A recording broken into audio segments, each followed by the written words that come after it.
Do you like to thrift? Let's talk about brass. First, I want to show you how to identify real brass at the store and then how to clean it. My first tip or trick is to use a magnet. Brass is not magnetic, so if the magnet sticks to anything, then you know it's not real brass. Beware of this trick when there's hardware because the magnet will stick to screws. But as you can see, the magnet doesn't stick to any parts of these items that I have. The next thing that I do is I pick it up to see how heavy it is. Real brass is typically pretty heavy, although that item and the napkin ring are both kind of light.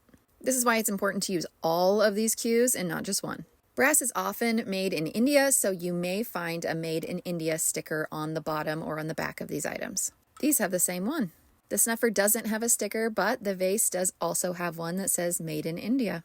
I'm feeling pretty confident that all of these items are brass, but one more thing I can look for are scratches.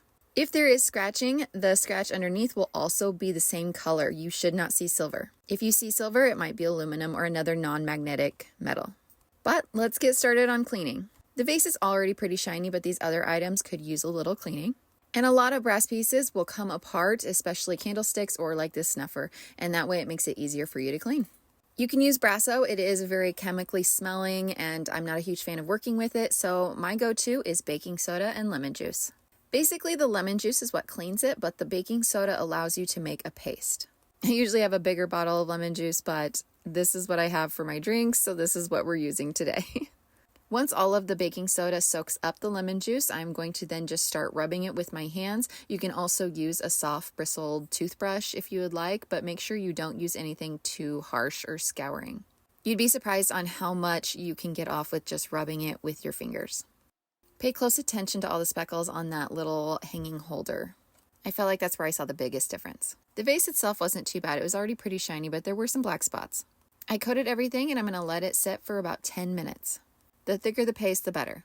As I mentioned, those black spots on the vase, I can use my fingernail to get some of them off. There are other black spots that I see on brass items quite a bit, and I think it's from water or basically kind of like rusting.